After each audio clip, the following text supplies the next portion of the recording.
Hey everybody, it's Derek here. We're going to take a look at the news for the 19th to the 25th of July 2021. So, probably the biggest news story for last week, this week, whatever way you want to look at it, is that Activision Blizzard has been served a lawsuit by the California Department of Fair Employment and Housing, alleging a long history of sexual harassment and discrimination. So, California Department of has filed a lawsuit against Activision Blizzard, violations of the state's civil rights and equal pay laws. This investigation has been going on for over 2 years. Charges that the environment within Activision Blizzard hosts a frat boy culture, is a breeding ground for harassment and discrimination against women. The lawsuit goes as far as to state, and content warning here, actions led to the suicide of one developer. We'll get into that in a second here. As detailed in the lawsuit, documents found, unwanted sexual comments, women being groped. In the office, women are subjected to cube crawls, in which male employees drink copious amounts of alcohol as they crawl their way through various cubicles in the office, and often engage in inappropriate behavior toward female employees. Male employees proudly come into work hungover, play video games for long periods of time during work while delegating their responsibilities to female employees, engage in banter about their sexual encounters, talk openly about female bodies, and joke about rape.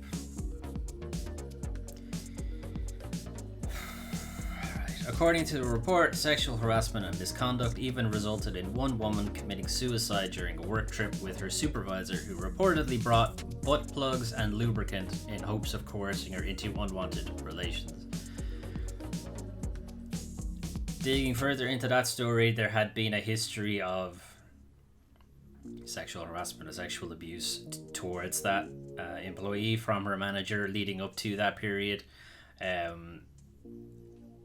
I believe there had been doctored photos of her being passed around the office and so on. So this was ongoing. It wasn't just this one event. It had been building up until that point. Employees were further discouraged from complaining as human resource personnel was known to be close to alleged harassers. Female employees were deprived of work on projects, unwillingly transferred to different units, and selected for layoffs.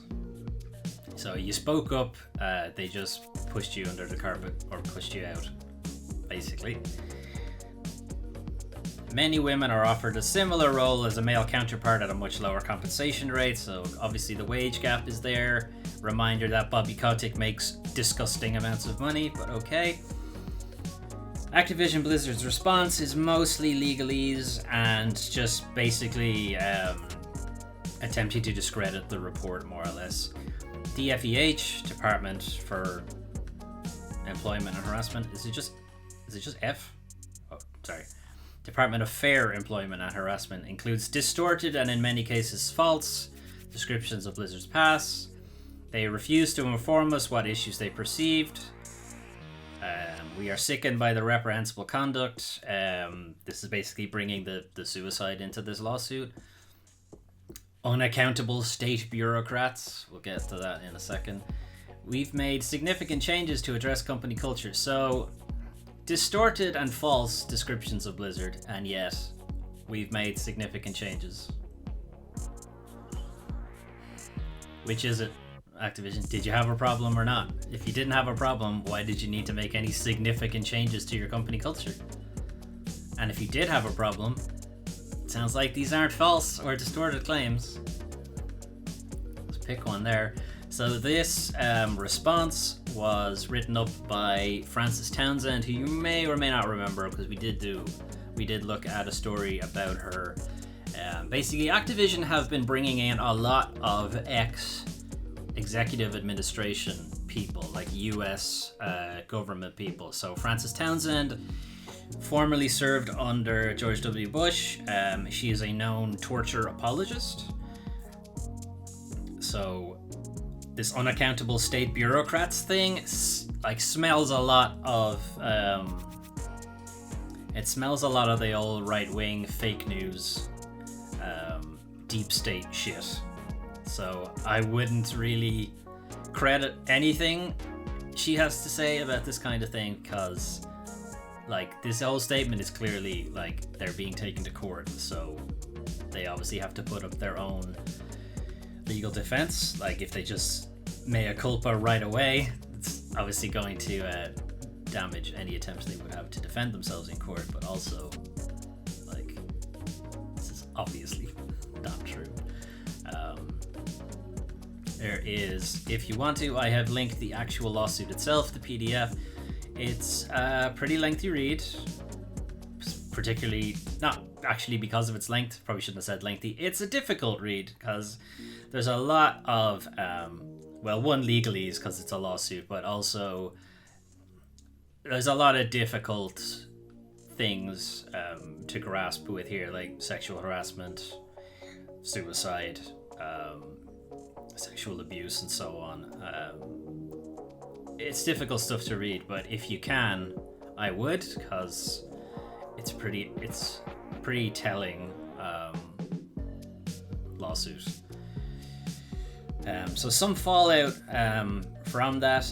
I've just basically pulled in a couple of different articles, because some articles have different quotes basically from different people, and some of them were updated after the fact and so on. So this article, or this particular quote, I thought was interesting. This is coming from Kotaku. So this is highlighting situations where female employees were treated negatively due to pregnancy.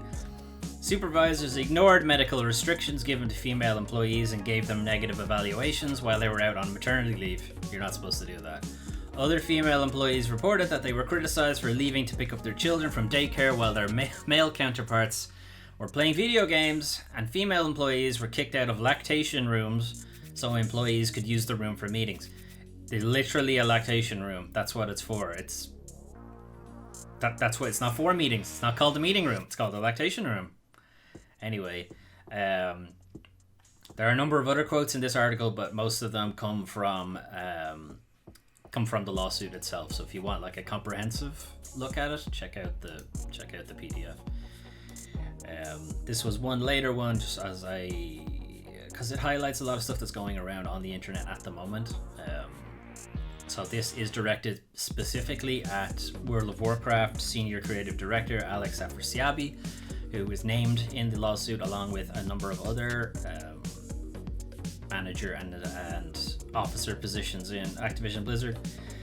During a company event, BlizzCon, Afrasiabi would hit on female employees, telling them he wanted to marry them, attempting to kiss them, and putting his arms around them.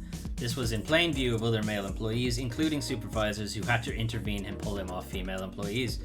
Goes further on to say that Jay Allenbrack, current president of the Blizzard part of Activision Blizzard, had multiple conversations with Afrasiabi, but they all amounted to him just getting a slap on the wrist. In another article that I think I've pulled just for time, it's noted that Afrasiabi was still working with Blizzard up until last year, so none of this was ever addressed. There's been a fan attempt to remove references to him from World of Warcraft. There's a number of NPCs and items that kind of reference Afrasiabi, so players are like, get rid of this shit, we don't want him here. And I think that's all from that article. And then a nice one here from Eurogamer. It basically sums up developer responses to Activision Blizzard's response to the lawsuit. So basically the through line more or less is that the vast majority of Activision Blizzard's employees do not agree with Frances Townsend's email, her executive president of corporate affairs. That just sounds like an evil title anyway. Has some Blizzard employees fuming, and some, it's a lot. It's like a lot. Today I can definitely say my employer's statements do not represent my views, feelings, or core values. I'm unhappy with the corporate response up to this point. I don't feel it represents me or what I believe in. Many of us have said this internally. It feels worth saying publicly. To claim that these stories are factually incorrect or untrue is a slap in the face of current and former employees and does not represent my core values. I'm very lucky to be on a team now that treats me well, but being treated like a competent human being shouldn't be a matter of luck. True. I don't want to hear another, we want to do better and encourage our employees to be better. That should be obvious. I want to see a statement of, this person was found to do X, and this does not represent our values as such. This person is no longer under our employment. That would be nice. I don't think I've ever seen that. Really hope that Blizzard puts out a statement on this situation that I actually agree with and can support, and not more legal defense posturing. There's a number of other quotes in that article. I just picked out a couple there. The rest of the article kind of highlights Jay Allenbrack, who has recently become president of the Blizzard part. He took over from Mike Morhaime when he stepped down. I think he stepped down shortly after the merger between the two of them. And it basically brings up this video that's been doing the rounds in Twitter. It had been doing the rounds internally in Blizzard, and I guess made its way out into the greater viral internet. It's basically highlighting an exchange between a player or fan at BlizzCon, and she basically came out to say, is it written in this article or is it in a different article? It's in a different article, sorry, okay. But the basic gist of it was, she said she really likes the female characters in WoW, but she would prefer if they didn't look like they came out of a Victoria's Secret catalogue. To which the vast majority of the crowd appeared to agree with her. Like, they were very much like, yeah, this is kind of bullshit, stop putting bikini armor out there. And the response from Afrasiabi, who was at the time creative director, basically said, which catalog would you like them to come out of?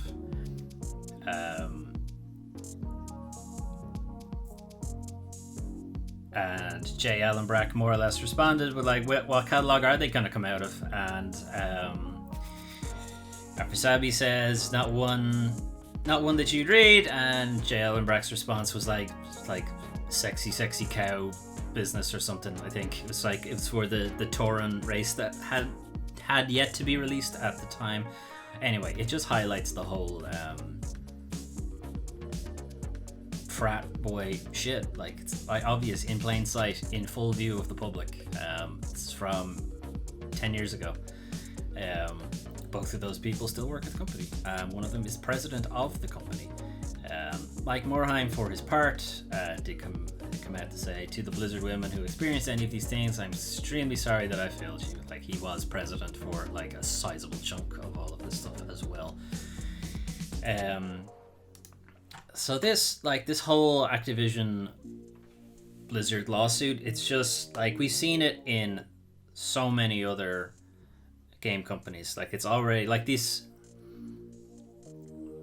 like, it's new in that it's like recent, in like the lawsuit was only tabled on July 20th. It's new in that sense, but it's not new in the like grander scheme of sexual harassment issues in the game industry, or sexual harassment issues in every fucking industry.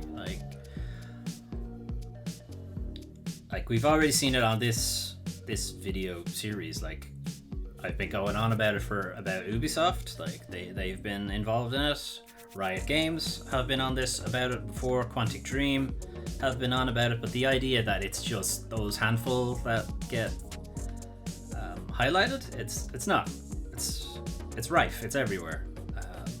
And this is these stories are pretty much the reason the industry bullshit section of these videos exists. It's just disgusting behavior from all of these people who never get held accountable, who have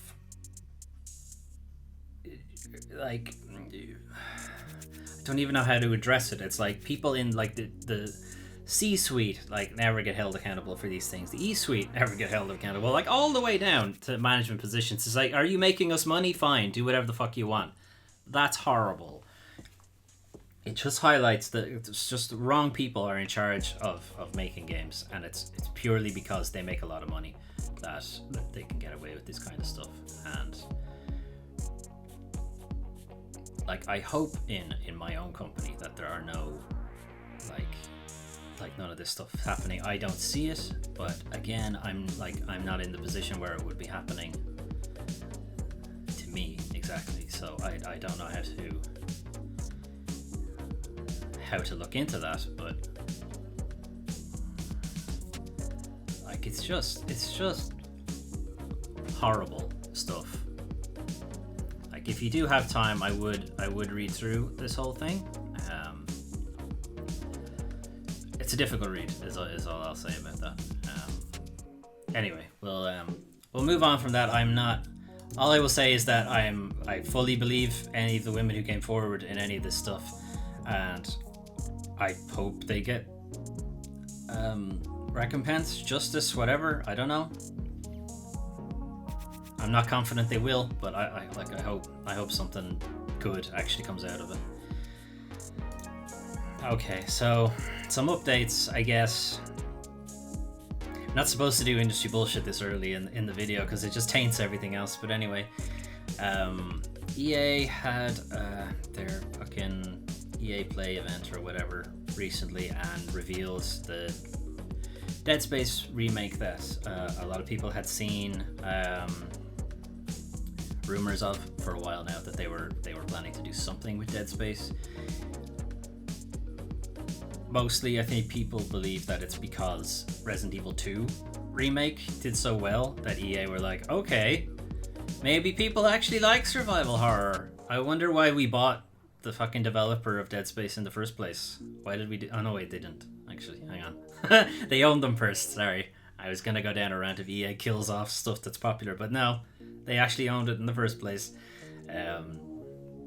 Anyway, there's not a whole lot to it. This is a fully CG trailer. There's nothing about the gameplay, how it's gonna play. Is it gonna be any different? Is it a straight up it is they're calling it a remake, so is it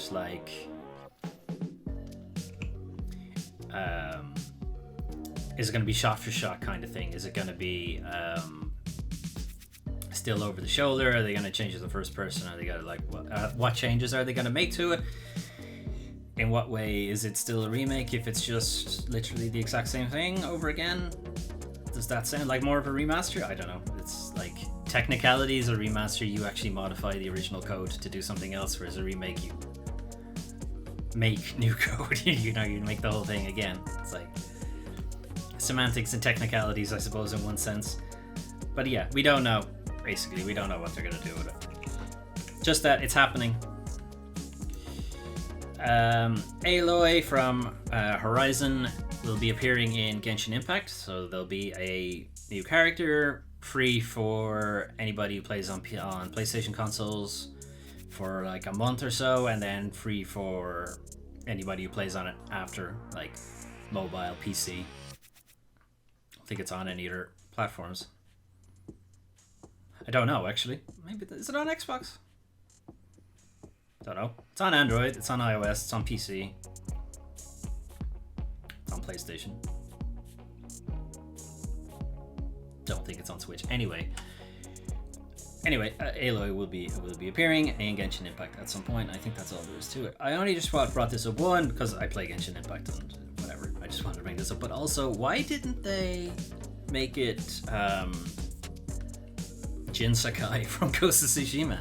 Because Genshin Impact has recently just released a new zone in the game called Inazuma, which is like Japan, basically. And I just thought it would have made a lot more sense from a synergy standpoint for them to go with the main character of Ghost of Tsushima.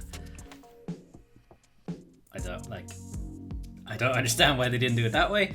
Probably, I would think, because there's no actual release date for when Aloy actually appears, it's probably going to coincide with Forbidden West's release, so there's probably a crossover there instead, is what they're looking at.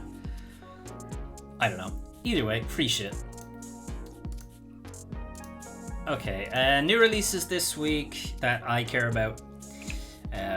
First up is Last Stop, which is a kind of fairly heavy narrative story from. Like you get like the storyline for 3 different characters, they merge in at some point and it all becomes one story. If you have played, I can't remember the name of the fucking game now. Begins with a V. I don't remember. It's from the same developer, but it's the same kind of idea. Basically, heavy narrative, lots of kind of weird sci-fi shit happening. Looks interesting. It's going to annoy me now that I can't remember the name of that game. Anyway, someone can drop it in the comments on me.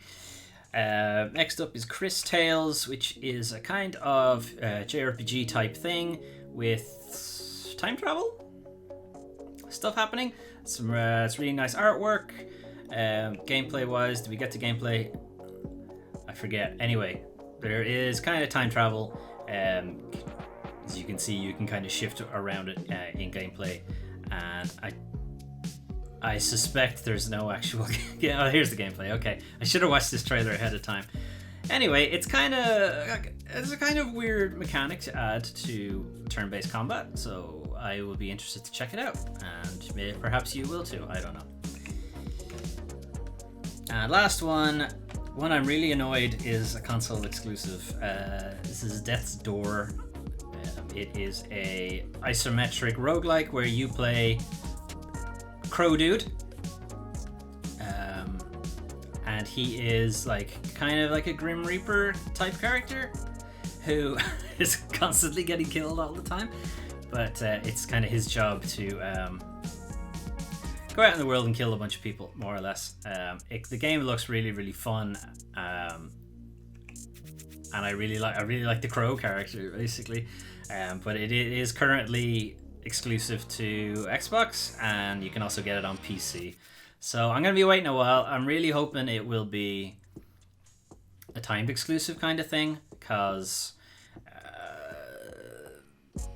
I want to play it. It's not a first party title for Xbox. It's Devolver Digital are publishing it, so I would imagine it's a timed exclusive deal. Okay, back to industry bullshit. Sure, why not? So last week we had a look at Netflix potentially jumping into the games industry. They recently had an investors call that some people were able to listen in on, and they just said some interesting things about the video games. So first of all, they're going to be targeting mostly mobile titles, so it kind of makes sense because I think a lot of people will have the Netflix app on their phone or on their tablet or whatever. And since they don't necessarily have an avenue for playing like through Chromecast or through PC, I mean, they could probably put it in the PC client. They might have trouble running on the web anyway, mobile. They're not expecting to or planning to make a profit off these games. They're simply using it as a means to increase the overall value of the Netflix subscription. For now, I imagine that will probably change soon enough. Because we don't need to worry about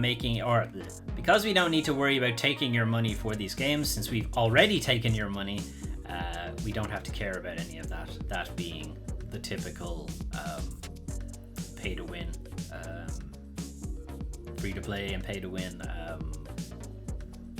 mobile game stereotype. We don't have to think about ads, we don't have to think about in-game purchases or other monetization, we don't have to think about title purchase, we can just be laser focused on creating the most entertaining game experiences that we can.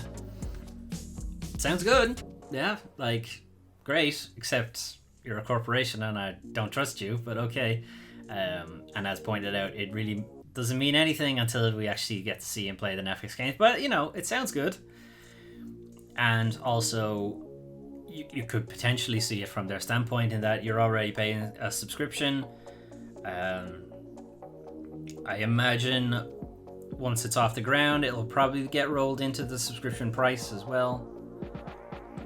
I doubt they will split it initially. Like, I doubt you'll have a Netflix just the TV stuff, please, and a Netflix TV plus game, whatever package. I doubt they'll do that. I imagine it'll just be one comprehensive thing. Maybe they'll split it eventually, but I don't see that happening. Of course, the other issue is that since they don't need to make money, or they don't need to do any of that monetization stuff or anything like that, it also means they don't really need to keep the titles going. They can just cut them whenever, which is a downside of that kind of business plan, I guess, is that it's purely about getting people to get into the subscription, so whatever helps. So even if you find a game that you find fun, there's no guarantee it's going to hang around, basically. Alright, veteran Borderlands 3 devs leave Gearbox. So there's actually been a considerable exodus from Gearbox since they were bought by the Embracer Group. This extremely evil sounding people who own they own Nordic, and they own THQ Nordic, and they own something else, but I can't remember what it is. But I thought I'd highlight some of the titles they've lost. So off Borderlands 3, they've lost the creative director, senior producer, art director, UX director, lead mission designer, lead character artist. Holy shit, that's like the whole core team. That's not good, guys. And apparently there's one other person, but they did not specify who it was. Some super secret 7th person. Probably turn out to be Randy Pitchford, and he's just going to start his own fucking studio or something. Anyway, they've left to form their own studio and work on their own games. It's pointed out later on in this article that when the Embracer Group bought Borderlands, a lot of the when the Embracer Group bought Gearbox, a lot of the employees would have had stock in the company, and they would have made a lot of money out of that purchase. So potentially they're using that money to start their own studio. But yeah, it doesn't look good. As much as Randy Pitchford likes to say their departure will cause minimal disruption, that's a lot of really senior people to lose. That's gotta hurt. That's not good. Okay. Longtime Assassin's Creed art director Raphael Lacoste exits Ubisoft to join Haven Studios. So Lacoste leaves after 16 years at the company. So this is kind of interesting news in that, one, Ubisoft also have been losing a lot of people now. A lot of that is from just typical industry changes when projects end. There's one side of it. There's also the whole Ubisoft is a shit place to work aspect to it. All of the industry pieces about their workplace coming out, they're losing people because of that. We had a look at a story about that last week. They're also losing people because of Assassin's Creed's supposed change, like the Assassin's Creed Infinity project. I think a lot of developers are like, I'm so fucking sick of Assassin's Creed. I just want to go. The interesting one for Raphael is that Lacoste played a key role in the creation of the Assassin's Creed series alongside Jade Raymond, who he now joins up with again at Haven Studios. That's interesting, because it does suggest that she probably reached out to him and like, hey, I've got Haven Studios up. Sony are financing our game. Like, it's all ready to go. We're getting up and running. Hey, do you want to jump on? That's what it sounds like, and good for him. Basically, that's all I'll say about that. And I also just wanted to highlight how shit Ubisoft are. Anyway, so Konami continue to disintegrate in front of our eyes. PES has been renamed to eFootball. Goes free to play and digital only. I've no stake in this. I don't give a shit about PES. This is more just to see the pivot on Konami to go into free to play shite, which is what this probably will be. At least they started calling it football. I'll give them that. Like, they've gone from International Superstar Soccer to Pro Evolution Soccer, and now it's eFootball. I'm surprised it's not eSoccer, honestly. Anyway, I'm curious what it will be called in Japan, because it's called Winning 11 there. I think it's always been called Winning 11, even when it was ISS. Anyway, they're changing to a free-to-play model. There's a bunch of stuff about how this will help. Shit, I don't think it will, to be perfectly honest. Platforms it's coming to, starting with this year's release in August? Autumn. Okay, that could be anywhere. That could be any time. So, the PlayStations, the Xboxes, PC, apparently mobile as well, and not Switch. For whatever reason, anyway. Then they're talking about their motion system or some shit. Anyway. There's also what looks like a battle pass. It's called Match Pass, and with it you earn items and players by playing the game.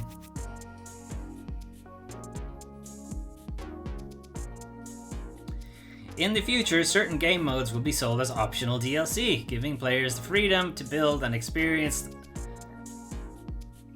Giving the players the freedom to build an experience that follows their interests. That wasn't what was going on there. So yeah, piecemeal DLC, which, to be honest, I don't give a shit. I don't give a shit about PES, to be honest. But I know a lot of people do like it, and it's the only competitor to FIFA. The piecemeal approach to game modes, I both dislike. I can see for some games I'd be fine with it. Like, I think the one I go back to most is multiplayer modes. It's like I will never play one. Like, there's so few games where I'm like, I'm buying this for the multiplayer. Like, never. I know it's the opposite for a lot of people, sure, but it's not for me. Like, it's very rare that I would go out of my way to buy a game for its multiplayer component rather than anything else.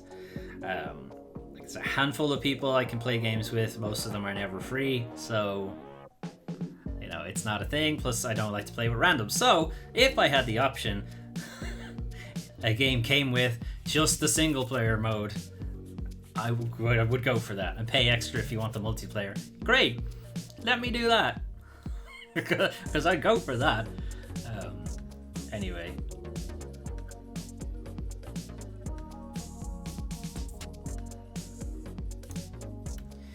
Right, so this is kind of a bit of a PSA thing, mostly. Amazon finally decided to release another game. So there's a New World closed beta playing at the moment. But New World has successfully managed to brick players' RTX 3090 graphics cards, which are pretty expensive cards. So good shit.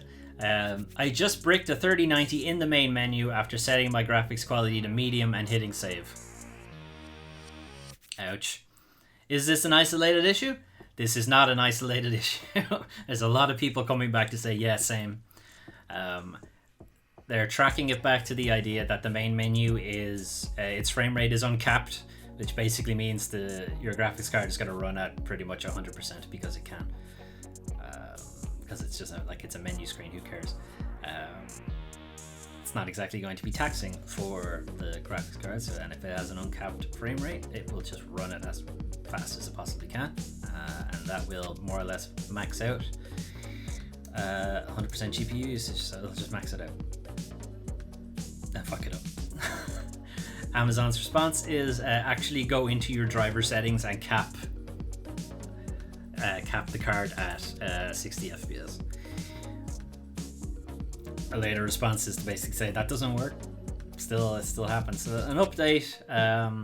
Amazon basically saying, I don't know what you guys are talking about. That's not happening. We're not bricking your really expensive graphics card. Also, here's an update to the main menu that caps it at 60 frames per second. Just, no coincidence. No coincidence, huh? Anyway, maybe hold off playing New World on PC at least. And then last thing, this is a fairly lengthy report by Ethan Gack about Skulls and Bones, which is the pirate game, I guess, from Ubisoft. It's long troubled development, going from an expected expansion to Assassin's Creed 4, the pirate one. It was supposed to be a multiplayer add-on thing, but then they changed what they wanted it to be. Then it was going to be just a standard adventure type game. Then they changed it to 3v3, kind of like Siege. Then I guess they saw Sea of Thieves, and then they wanted to make it an open world thing. So it's been going on for like fucking 8 years. 8 years, and Ubisoft still haven't pulled the plug. They really, really want this game to come out for whatever reason. Nobody really knows. This article goes into basically the development hell now that it has allegedly hit alpha. Apparently, I'd imagine it's hit alpha a couple of times, and they've decided to just announce it this time. It's also coming from Ubisoft Singapore. Ubisoft Singapore was led by Joseph. I forget his first name. Ricoeur, who was named in the Ubisoft harassment shit from a year ago and had been taken. I think he was let go end of last year. I forget. Anyway, there's a lot of shit coming out of Ubisoft Singapore that is not good. It's like favoritism, frat boy culture, sexual harassment. They're having a French first kind of thing, unofficial thing. It's like if you can't speak French, you're not passed over for leadership positions. It's in Singapore, but whatever. Apparently you need to be able to speak French because Ubisoft are a French company. Not a good look. Anyway, this is a very good article though. You should give it a read. And then last thing, we're going to look at some dumb shit that will maybe cleanse the palate of fucking horrible Activision lawsuit. Anyway, Tokyo Olympics had their opening ceremony Thursday? Yes? Friday? I can't remember. I think it was Friday, actually. And yeah, they played a bunch of video game music during it, which was a lot of fun. So there's a set list here. I'll link this article in the description. Lots of very famous Japanese series: Dragon Quest, Final Fantasy, Tales, Monster Hunter, Kingdom Hearts, Chrono Trigger, Ace Combat for some reason, Tales again. Some games are repeated, like they're using a lot of upbeat and like heroic songs. So like Final Fantasy one is the victory fanfare. Monster Hunter's Proof of a Hero, which is like the main Monster Hunter theme. Frog's theme from Chrono Trigger for some reason. Entirely sure why. Olympus Coliseum from Kingdom Hearts, like it's extremely apt. Good job. Winning 11, as I said, that's what it's known as in Japan. Although curiously, they're using the newest music. I mean, that's not that curious. And then Nier getting in there out of nowhere. It's like blown away when Nier came on. It's like, what? Why is this one being played? This is extremely depressing game. Anyway, really cool to see some of that music out and being able to be like, that's that music. That's always a fun game. It's like, what's this from? How quickly can you get it? How many bars does the music get in before you figure out what it is? Very slight annoyance is obviously the pundits talking over it. I don't think any of them picked out that it was game music. I think pretty much all of them had to be told, which is whatever. I can't exactly expect them to go, hey, isn't that Final Fantasy? That's fun though. Curious is that nothing from Nintendo was there. Doubly curious because they literally have a Tokyo game. Or not Tokyo, sorry. They don't have a Tokyo game. Yes, they do. They have a Tokyo Olympics game. I imagine this is because the Japanese public are not on board with the Olympics going ahead. They very much didn't want it to go ahead, but they rammed it through anyway. And Nintendo have publicly come out basically on the same side as the Japanese populace. It's like, this is a mistake. This should have been postponed. Should have just had a Tokyo 2024 and left it like that instead. Just skip a year. Or skip 8 years, whatever. So I imagine that's why they're not on the billing for any of the music, because otherwise I think it would have made sense. I think they used some Mario music when they were announcing Tokyo 2020 in the first place, long before COVID was the thing. Anyway, it's interesting. If you can find a rebroadcast of the opening ceremony, give it a shot. I do like that Ireland came out to the victory fanfare. I thought that was fun. I liked that. Also kind of surprised they appeared so early, but I didn't know, and perhaps you didn't know either, that the order that countries come out in is alphabetical order in the local country, hosting country. That's the way to put it. And apparently Ireland is way up the top in Japanese. You should probably look up what is Ireland in Japanese. So it's like Greece comes out first because the Olympics started there, and then it's A to Z, or A to Z in the hosting country's language. So that's fun. We got Ireland got to come out to the victory fanfare. It's the only time you're going to hear it anyway. So that was the news from 19th to 25th of July 2021. The Activision lawsuit is just... I can't even call it a downer because it's so much worse than that, but you just don't see this stuff changing. I don't know who to point it to. Like, there's gotta be people who want it to change, right? I do. Like my peers do, or maybe not my peers, my friends, I guess, people I know, people I work with, like they're all for like all of these changes to like the place you work to spend most of your life should be free of all of this shit. Like this shouldn't be there. And it's just not changing, and it's upsetting. And it's not even directly involving me, and it's upsetting. And there were other articles that were like Mike Morhame's big response and J. Allen Brack's response and somebody else in Activision's response. Like the president of Activision is Robert Kotick, something like that. And I just thought, hold on, the president is Robert Kotick and the CEO is Bobby Kotick? Is it just him with a mustache? It's just like, are they the same person?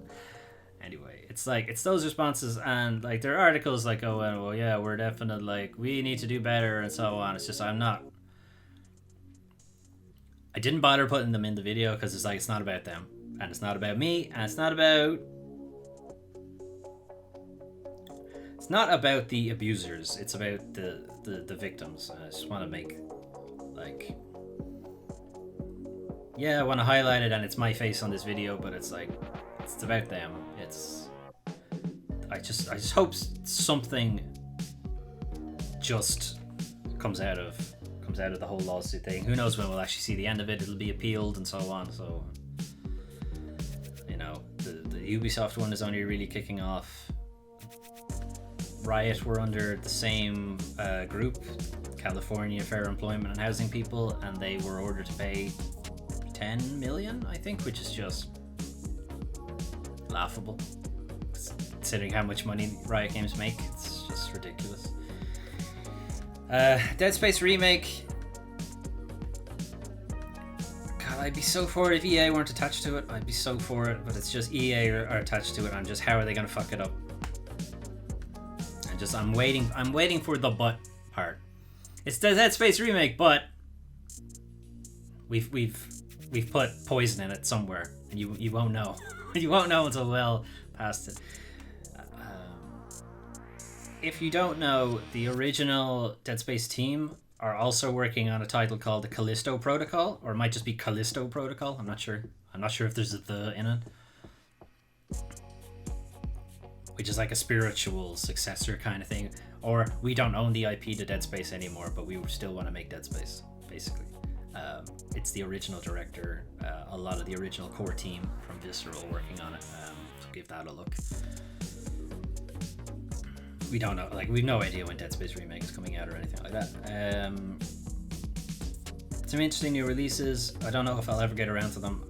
I've only just started playing Returnal now in preparation for the Games of April stuff, and in preparation for doing a Foley Plays Returnal for a bit. I'm still really annoyed that you have to suspend the thing to take a break, and PlayStation console does not allow you to have a game suspended and play another game. So I don't like that. I don't like that Returnal locks you into just playing Returnal. It's not. I don't like. Anyway, it's not about Returnal. Yeah, other stuff on the channel. If you didn't know, Games of March went up last week, and I'm continuing the A Plague Tale Innocence Let's Play. Part 2 went up on Friday, and Part 3 will be out this Friday, and so on.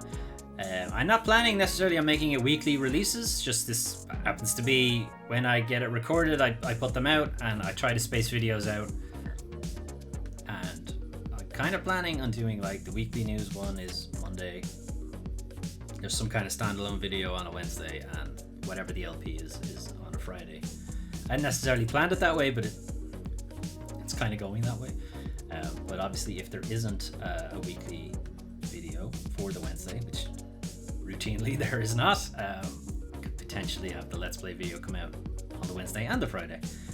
And obviously the more frequent those videos come out, the quicker I get through the game and can move on to the next one, and so on and so forth. Still looking into doing some Twitch stuff.